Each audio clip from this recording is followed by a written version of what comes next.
Hello everyone, I'm Nasir Babu. మీరందరూ చూస్తున్నారు life of Nasir channel. Jananayagan Vijay గారి 69th ఫిలిం జయనాయకన్ రేపు రిలీజ్ కావాలి, కానీ సెన్సార్ బోర్డు ఇంకా సర్టిఫికేట్ జారీ చేయడం పోవడం వల్ల ఈ సినిమా రిలీజ్ కావట్లేదు. విజయ్ గారు మీ మీ అందరికీ తెలిసిన విధంగానే రీసెంట్గా ఆయన రాజకీయాల్లోకి ఒక 2-3 ఇయర్స్ నుంచి యాక్టివ్ పాలిటిక్స్లో ఉన్నారు. టీవీకి అనే పార్టీని స్థాపించారు 2026లో. ఈ ఇయర్లో ఇక్కడ ఎలక్షన్ జరుగుతున్నాయి కాబట్టి తను ఇంకా సినిమాలకి పులి స్టాప్ పెట్టారు. అండ్ అతను ఒక పెద్ద సభ కూడా నిర్వహించే, నేను సినిమాలకి ఇంకా చేయను, ఈ సినిమా నా లాస్ట్ సినిమా అనే టైంలో ఇటువంటి ఇష్యూ రానేది చాలా పెద్ద కాంట్రవర్సీకి దారితీసింది.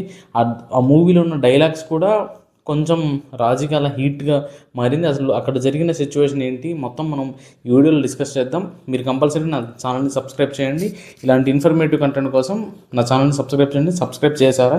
అయితే జయనాయకన్ మూవీ రేపు మార్నింగ్ 9th జనవరి 9th నాడు రిలీజ్ అవ్వాలి. ఈ మూవీని కేవీఎన్ ప్రొడక్షన్ వారు నిర్వహిస్తున్నారు. అయితే సినిమాకి వీళ్ళు ఎటువంటి ఇబ్బంది లేదు, అంటే ఈ ప్రొడక్షన్ హౌస్ నుంచి ఎటువంటి ఇబ్బంది లేదు, కానీ సెన్సార్ బోర్డు సర్టిఫికేట్ జారీ లేదు. ఈ సెన్సార్ బోర్డు ఎందుకు జారీ చేయలేదంటే, ఒక కమిటీ ఉంటుంది. ఒక మూవీ చూసిన తర్వాత ఒక ఐదుగురికి సంబంధించిన కమిటీ ఉన్నప్పుడు అందులో ఉన్న 5 కమిటీ వాళ్ళు అంగీకరిస్తేనే, అంటే ఏదైనా ఒక మెంబర్ అంగీకరించకపోతే ఆ సినిమా మూవీ ఆగిపోతుంది. అలాగే ఈ ఇష్యూలో కూడా ఒక వ్యక్తి అంగీకరించకపోవడం వల్ల ఆగిపోయింది. అయితే రాజకీయ పరంగా వీళ్ళు ఎలా తీసుకొస్తున్నారంటే, మన కాంగ్రెస్ పార్టీ, అక్కడ తమిళనాడులో కాంగ్రెస్ పార్టీ వాళ్ళు మాత్రం ఫుల్గా సపోర్ట్ చేస్తున్నారు టీవీకే.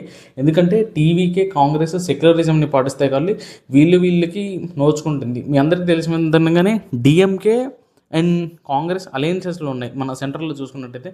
కానీ ఇక్కడ ఏదైతే ఆశ్చర్యకరంగా కాంగ్రెస్ పార్టీ కూడా ఇక్కడ వీళ్ళకి సపోర్ట్ చేస్తుంది.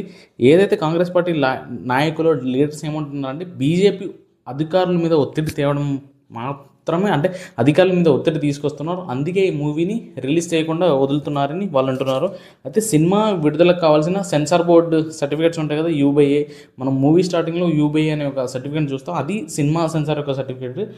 ఒక 27 కట్స్కి సంబంధించిన వాళ్ళందరూ సపోర్ట్, అంటే యాక్సెప్ట్ చేశారు, నిర్మాతలు వాళ్ళందరూ యాక్సెప్ట్ చేశారు. కానీ మీకు ముందుగానే చెప్పిన విధంగానే ఒక మెంబర్ యాక్సెప్ట్ చేయడం పోవడం వల్ల మూవీ రిలీజ్ అవ్వడం లేదు. రేపు మార్నింగ్ షార్ప్ మద్రాస్ హైకోర్టు 10:30కి ఈ ఏదైతే పిటిషన్ ఉంది, ఆ పిటిషన్ అసలు వాళ్ళు విచారించిన తర్వాత రేపు నాకు తెలిసి ఏమవుతుందో రిజల్ట్ మీకు షార్ట్ వీడియోని అప్లోడ్ చేస్తాను.